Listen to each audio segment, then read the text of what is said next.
Welcome to the Knight and Rose Show, where we discuss practical ways of living out an authentic Christian worldview. Today's topic is the evidence for the resurrection of Jesus. I'm Wintery Knight. And I'm Desert Rose. Yeah, let's start by saying Happy Easter to all of our listeners.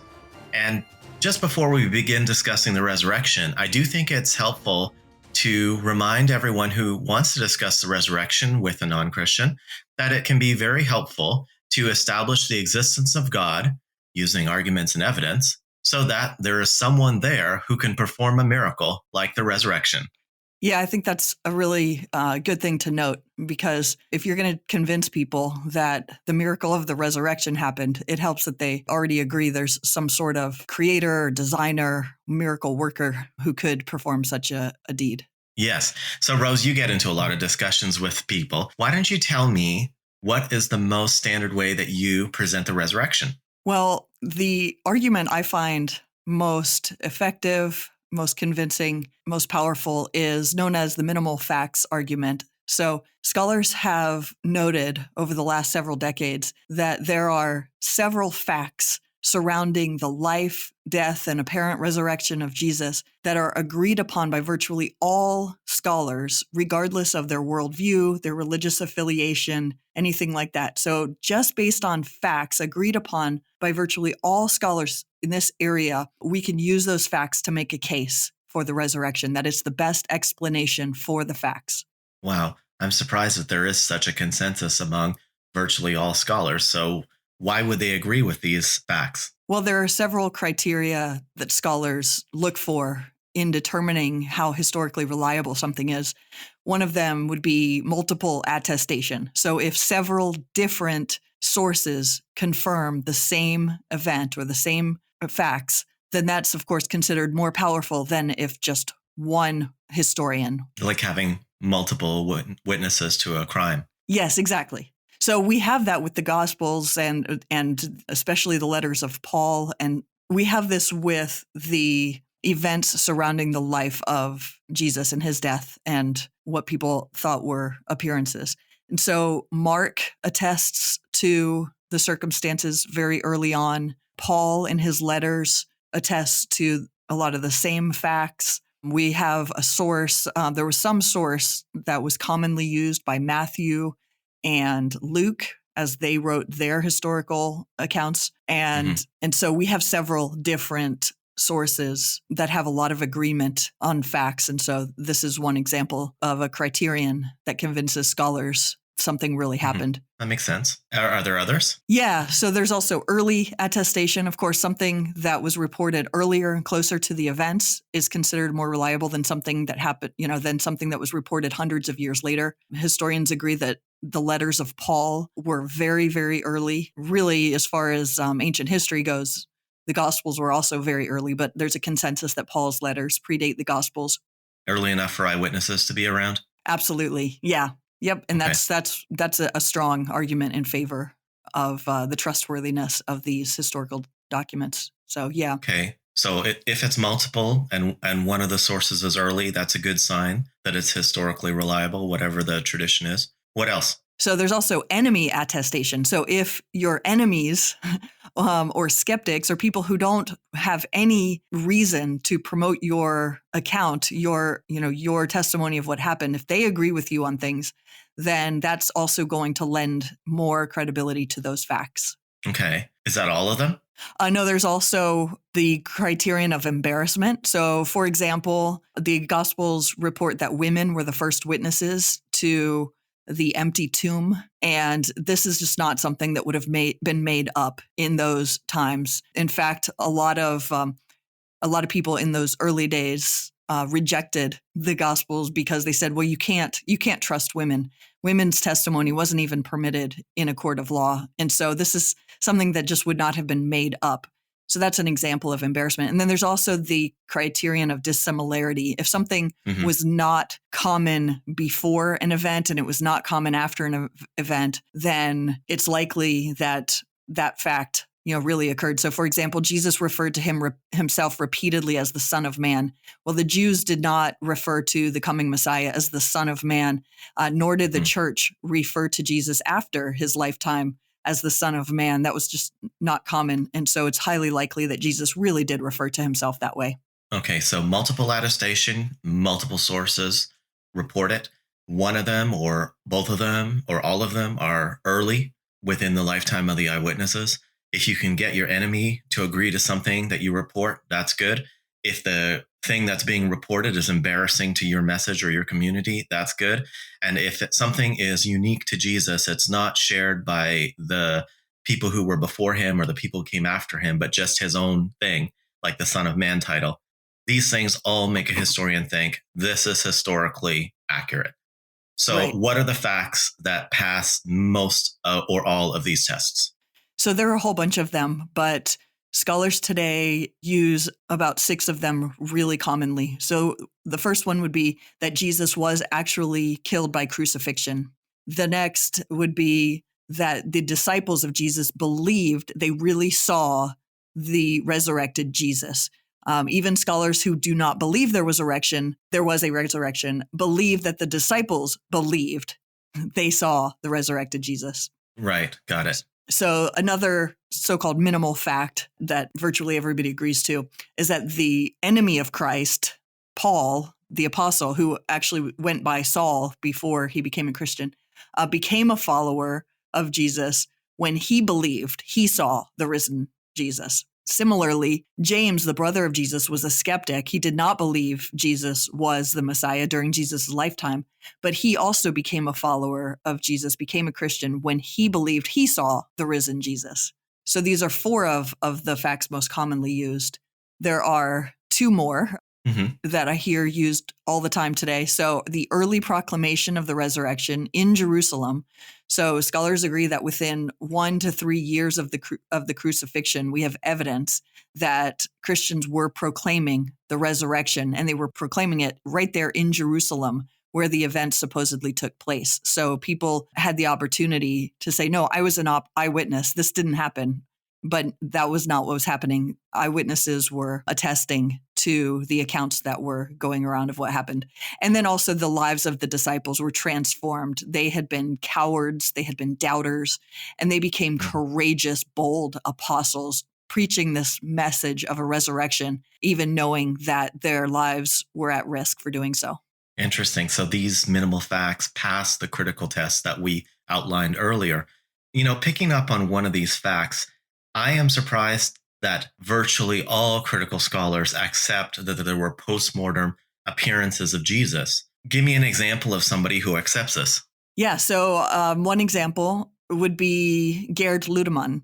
He is a liberal German scholar who rejects miracles. He is not a Christian, and yet he agrees that these appearances were something that actually happened. Paul, James, the disciples believed they saw the risen Christ. And there is actually an excellent debate between Gerd Ludemann and William Lane Craig. And there was a book written up about it with the transcript and some comments from scholars on the debate called Jesus Resurrection. He debated William Lane Craig. He debated against William Lane Craig on the resurrection. Yes, that's correct. Yes. Oh, that's skeptical. Okay, go ahead. Yes. Yeah. And so this book on the debate is called Jesus Resurrection, Fact or Figment. Of course, William Lane Craig is defending the position it's fact, Gerd Ludemann claiming that it's figment. But either way, Gerd Ludemann grants these postmortem appearances in some form or fashion. Yeah. In fact, Ludemann had written a book, What Really Happened to Jesus, where he affirms some of these facts. And so go ahead and tell us what he says. Okay. Yeah.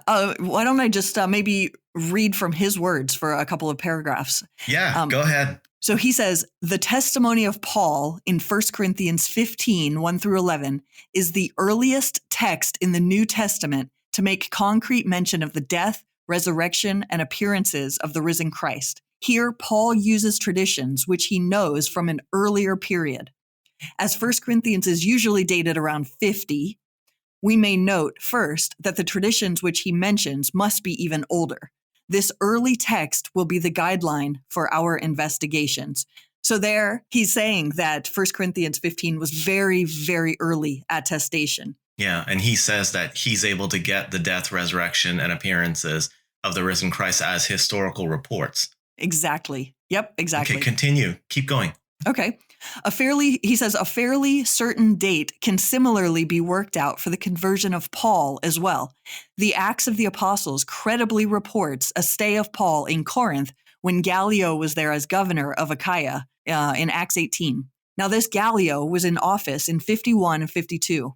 If we calculate back from this date, the intervals which Paul mentions in Galatians 1:18 and Galatians 2:1, and add 2 years for traveling, the date of his conversion comes out at around 33, very, very early, another sentence or so.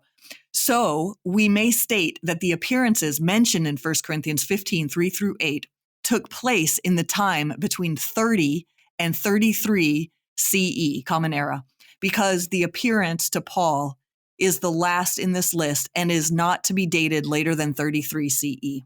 Yeah, I see him pulling in some of the criteria that you mentioned, like he's going for multiple sources like Acts and First Corinthians, and he says First Corinthians is early. So Right. this is probably why he accepts this, because it's passing your criteria. And then he even had the enemy attestation in there with Paul. Right. Give me another. Do you know any other non-Christian or atheist skeptical scholars who also accept things like this? Because this is pretty surprising, I think. Sure, absolutely. I mean, just about any scholar you could find is going to agree to these facts. But I'll give you another example. Atheist historian John Dominic Crossan, who is part of the Jesus Seminar, who basically, they basically reject, was it 2/3 or so of the Gospels? Yes. And he and miracles and such. He wrote a book, Excavating Jesus, Beneath the Stones, Behind the Texts. And he also debated William Lane Craig. There is also a transcript of this debate in the book, Will the Real Jesus Please Stand Up? So, yeah, I like that title. That's a funny title. Yeah. So I'll just read a couple sentences from that as well. Okay. Oh, wait, you're reading from that book or you're reading from Crossan's book? Sorry, I'm reading from Crossan's book. Okay. What does Crossan say? Yeah. So Crossan says, Paul wrote to the Corinthians from Ephesus in the early 50s CE. But he says in 1 Corinthians 15:3 that I handed on to you as of first importance, which I in turn received. The most likely source and time for his reception of that tradition would have been Jerusalem in the early 30s, when according to Galatians 1:18, he went up to Jerusalem to visit Cephas, Peter, and stayed with him 15 days. Okay, so these guys are saying that because they've got multiple sources, early sources, now they're bringing in Galatians into this and confirming with the eyewitnesses, Peter, okay? They're saying that because these things are passing these historical tests, they're willing to give you the burial. They're willing to give you the appearances. Right. So they keep mentioning this passage from 1 Corinthians. Tell me about that. Yeah, this is considered a very, very early passage that was actually an oral tradition, an oral creed that was passed along. They believe this because of the structure and language. And it took some time to develop this creed and put it into something so memorable, easily memorized, able to be passed on quickly and easily memorized. And so the structure and the language indicate it's very, very early. Let me go ahead and read that to you, actually. This is from the early 30s. Go ahead and read it to me. Yes. Okay. So it says, so Paul is speaking. He says, for I handed down to you as of first importance what I also received, that Christ died for our sins according to the scriptures, and that he was buried, and that he was raised on the third day according to the scriptures, and that he appeared to Cephas, then to the 12. After that, he appeared to more than 500 brothers and sisters at one time, most of whom remain until now, but some have fallen asleep. Then he appeared to James, then to all the apostles. And then he adds, after this creed, he adds on his own. And last of all, as to one untimely born, he appeared to me also.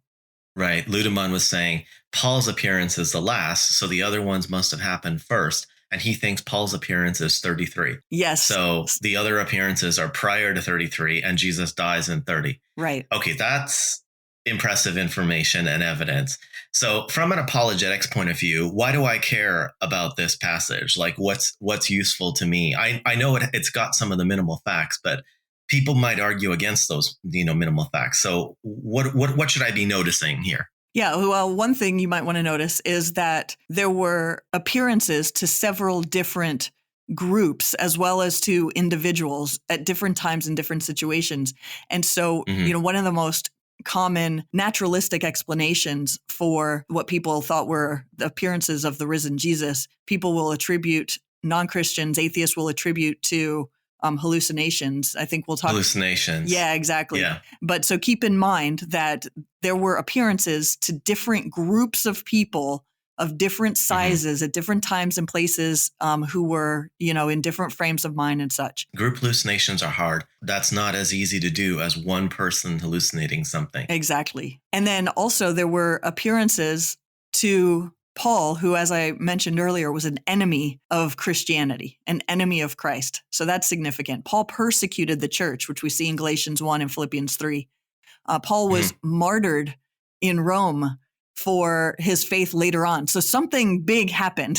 Yeah. What happened? Yeah. So exactly. We have to explain that. Somebody's got to explain that. Yeah. Right. Exactly. Somebody has to explain it. Paul explains it as an appearance of the risen Lord. His life was totally turned upside down. Similarly, this happened to James, who was a skeptic.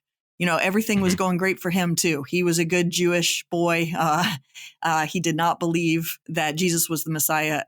He's reported to have been a part of these appearances, to have seen them, and then he's suddenly a leader in the Jerusalem church, and then later martyred for his faith, which is reported by Josephus, who was also not a Christian. So, right. Have you got this stuff? The unbeliever and the leader in the church. Have you got this in something early and multiple sources? Yeah, absolutely. Because I'm starting to look for this now. Yes. Yeah. So Mark is probably the earliest gospel, and Mark 3 talks about James being an unbeliever. We also have this reported by John, who was... Okay, 2 sources, 1 early. Got it. Yep. What exactly. about leader in the Jerusalem church? Yeah, we find that in Acts 12:17 and in Galatians 1:19. Okay, 2 sources. Galatians is early. All right, I'm getting good at this now.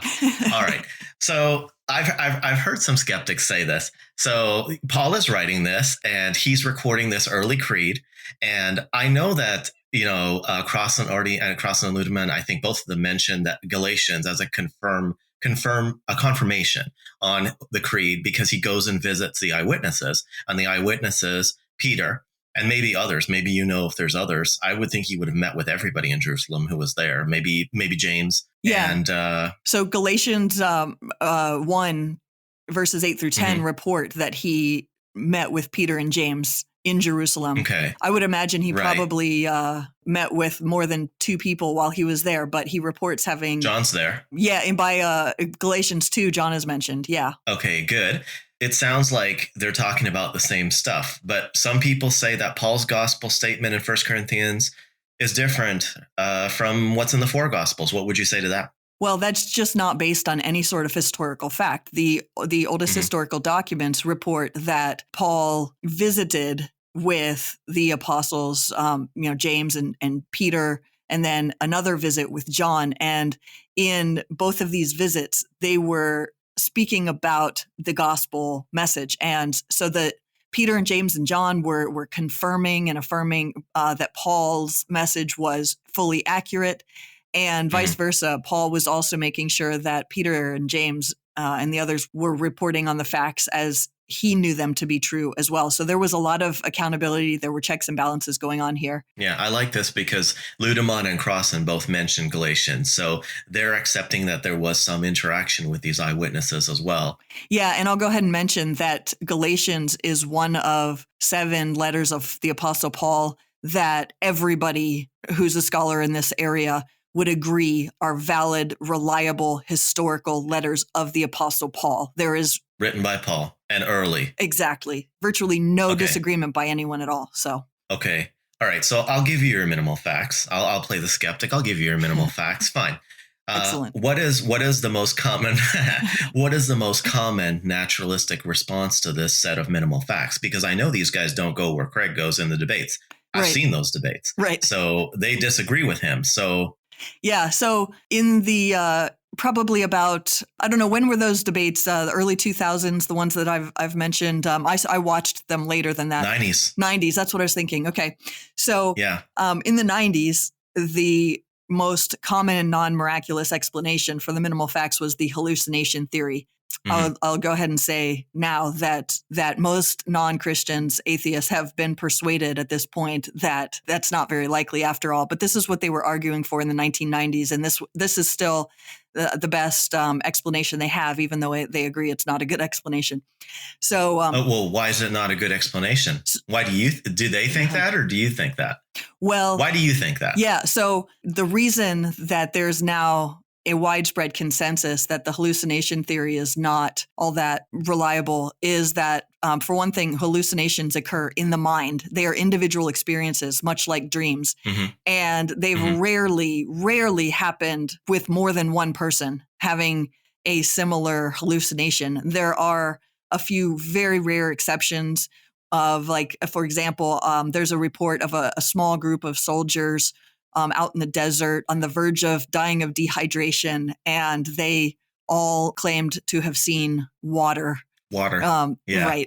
And so, they're all in the same state of mind. They're all in the same physical state. They're all desperately in need of. Yeah, that's a big difference. Water and resurrected Jesus. Right. Right. Exactly. That's it.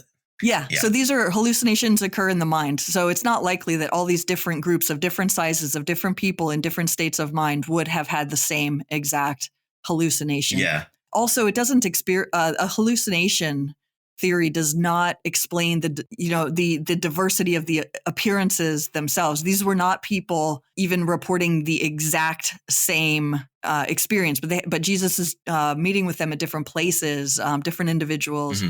Under different circumstances. So, Paul was in a completely different state of mind as a persecutor of Christians, an enemy of Christianity, than would be, say, Peter, who was, a close, intimate friend of Jesus's. And they would be in a different state of mind than James, who was just, who was the brother of Jesus, but was like, he's not the Messiah. I think he's lost his mind.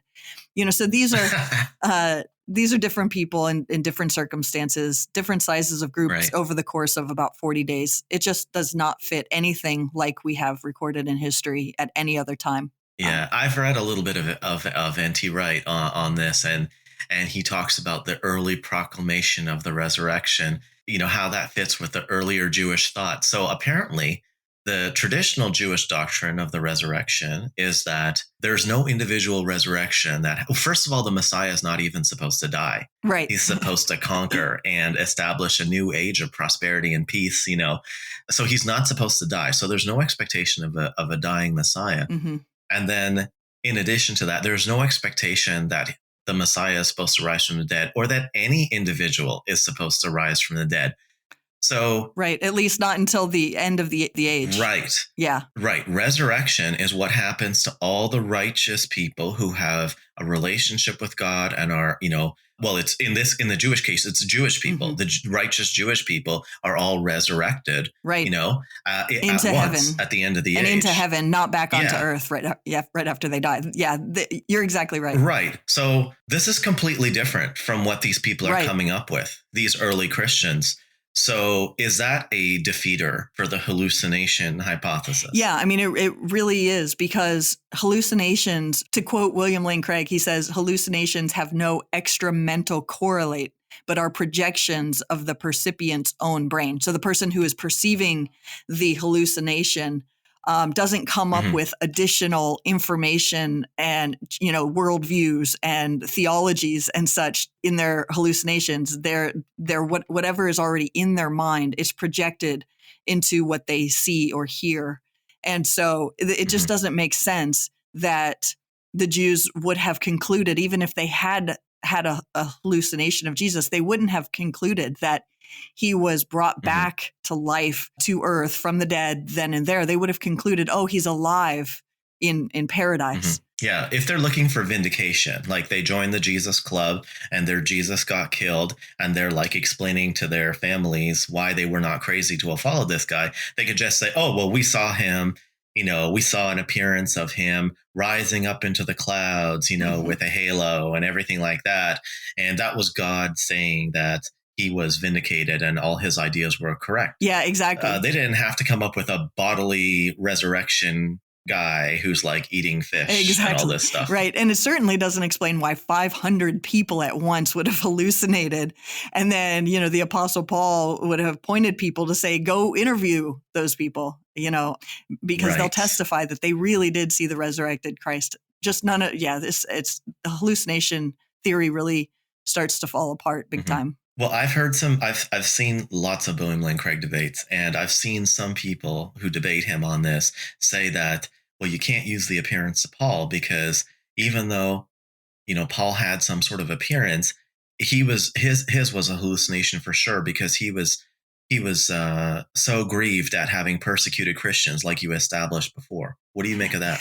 Well, that actually, not only is there no evidence for that, but that flies in the face of the historical evidence that we do have. Because when Paul was talking about his pre-Christian life in Philippians 3:6, he called himself blameless. He was proud of having persecuted Christians who he thought were heretics. He was not in a state of feeling guilty or horrible about what he was doing. He thought he was preserving the chosen people of God and the true message of God. He was very proud of that. Just grief for any other reason doesn't make any sense either because he didn't know Jesus during Jesus' lifetime. So, he certainly wasn't sad, but it also doesn't make sense that he would have felt guilty. He specifically said in Philippians 3 that his state of mind was not one of guilt, but one of pride. Yeah. He goes through that long list of all his achievements. Right. It's like he's got like a PhD. He teaches at the best university. He's really happy with his life. Yes. Everybody around him likes him and they're affirming him for what he's doing. Right. So he's not feeling guilty. He's feeling like a rock star. Exactly. I'm really good at this. Yep. Okay. Another one of the appearances, the appearance to Peter. That one, I could kind of see this. Like he just finished denying Jesus a couple of times and the cock crows. I don't know if that story is multiply attested and early enough, but if you accept it, then that might give you evidence to think that Peter's appearance is the result of guilt, Yeah. So Gerd Ludemann actually theorizes that Peter had a hallucination and then Peter's hallucination became contagious. But even Peter, that seems weird. Yeah, exactly. I mean, hallucinations, are not contagious. It's not the flu, but the historical records don't report much on Peter's state of mind. But what we do know is that Peter thought Jesus had failed him. He most likely after Jesus was killed and dead, Peter would not have been likely to be sitting around going, "How shameful that I betrayed the Messiah." He was undoubtedly thinking, "How could I have been so fooled? I thought this guy was the Messiah, and now he's dead." So he thought Jesus had failed him, and then he would have been really struggling in all likelihood with dashed expectations, not with his own personal shame or guilt once he thought Jesus was dead. So this doesn't even fit. Yeah, there's a lot of problems with the hallucination theory. So so if they accept that there's too many holes in their case for the hallucination theory, what's their best explanation for the minimal facts then? Yeah, I'll tell you what scholars are primarily saying today, because they know that even their previously best explanation, the hallucination theory, is quite unlikely. What those in the know, the latest scholarship of today is saying is that something happened. This is the best they have. Something happened. Well, yeah. I mean, no kidding, something happened, but they don't know what it was because there is currently no. Oh, they're literally saying something happened. They're not saying what the something is. Exactly, because they literally have no naturalistic explanation that is reasonable today. All of the naturalistic theories have been really disregarded by atheists, by agnostics, by scholars of all colors.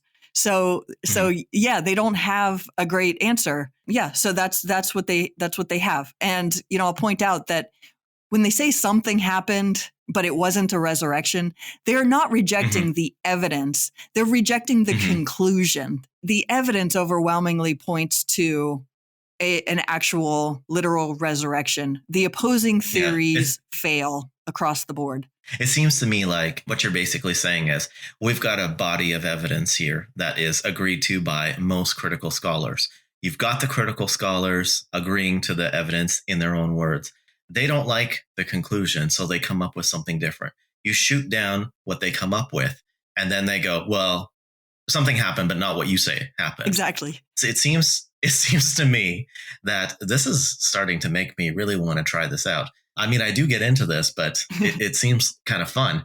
It's a blast. It's a blast when you go, when you... It seems like you're going to win doing this.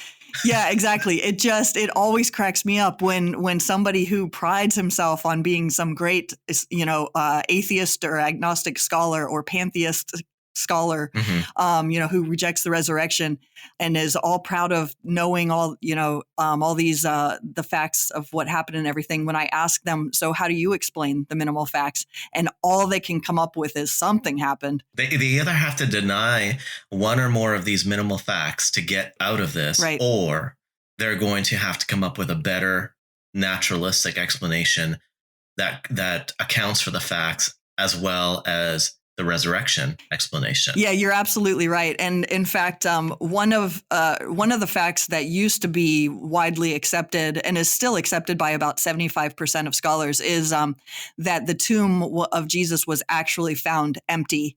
But what has happened is that some of these non-Christian scholars have kind of found a way to say they reject the empty tomb without having evidence for it by saying things like, well, sometimes they left the bodies on the cross, even though all the historical evidence we have shows that the Romans were more than happy to accommodate the Jews for, especially in their holy days, to take down a body. And so I you were talking about enemy attestation earlier. The story of the burial of Jesus. There's a very famous member of the Jewish community, Joseph of Arimathea, who is involved in the burial. Yes. If they're upset with that community right now, it's unlikely that they would have had one member of that community doing the right thing and giving Jesus a decent, honorable burial. Exactly. So once again, it doesn't make sense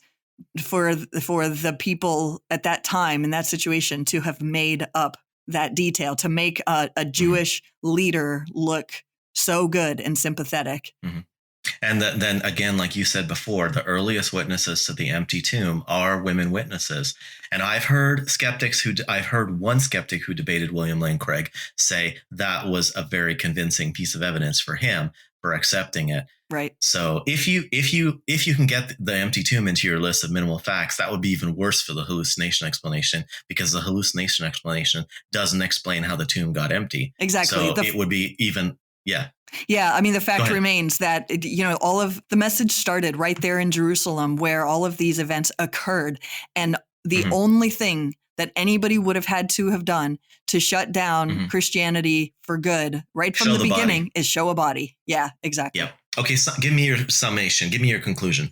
Okay, so the hypothesis that God raised Jesus from the dead best explains the minimal facts. That is how I would summarize the bottom line here for all the reasons that we've been talking about.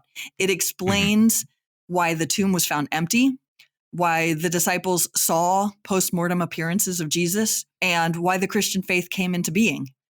It also explains why the body of Jesus was gone, why people repeatedly said they saw Jesus alive despite his public execution. It fits the historical context because, Jesus had claimed to be deity in a whole variety of different ways through his actions, through his words. In fact, that's what he was accused of. He was accused of blasphemy, and that's why he was crucified. And you don't really, if he wasn't claiming to be God, you don't have any good reason for him being executed for blasphemy. But so Jesus was making these claims. He was, according to countless eyewitnesses, he was doing miracles and claiming to be deity. And so it really fits the historical context of Jesus' life and his claims to say, to conclude that there really was a resurrection. Really, the only problem and I'll put that in quotes, problem that exists with the resurrection theory is that it was a miracle. But if if God exists, then a miracle is really not that far-fetched. Yeah, the other problem I've heard some skeptical scholars say is they don't like the idea that there's a miracle in one religion and the others don't have that. So there's a pluralistic argument for, not really an argument, but kind of like a pluralistic reason for wanting to deny the resurrection. John Dominic Crossan talks about that in his debate with Craig. Mm-hmm. I just want to add one quick thing here. So whenever you're making a case for a miracle, as you're making a historical case that a miracle has occurred, a miracle is the best explanation for this.